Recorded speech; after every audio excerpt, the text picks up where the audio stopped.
Awkward. Donald Trump reveals real situation behind infamous G7 photo with Angela Merkel. The U.S. leader dispelled suggestions he and Chancellor Merkel were engaged in fractious debate, and said the world leaders were merely waiting for the final communique to be returned.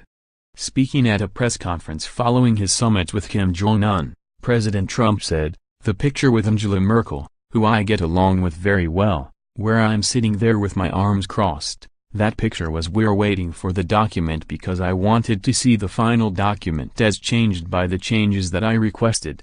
That was a very friendly, I know it didn't look friendly, and I know it was reported as sort of like nasty both ways, I was angry at her or she.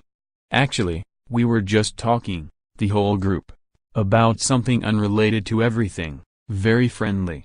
President Trump nevertheless caused controversy at the summit after refusing to sign the final communique shortly after leaving Canada, and launching a personal attack on Canadian Prime Minister Justin Trudeau.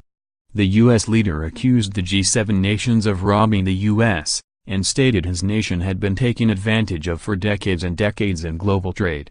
He also responded sharply to Mr. Trudeau's press conference in which the Canadian leader criticized President Trump's decision to implement trade tariffs against countries including the EU, Canada, UK and Mexico.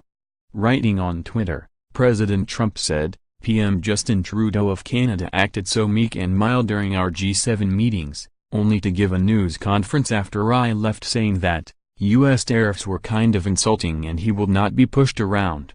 Very dishonest and weak. Our tariffs are in response to his of 270% on dairy."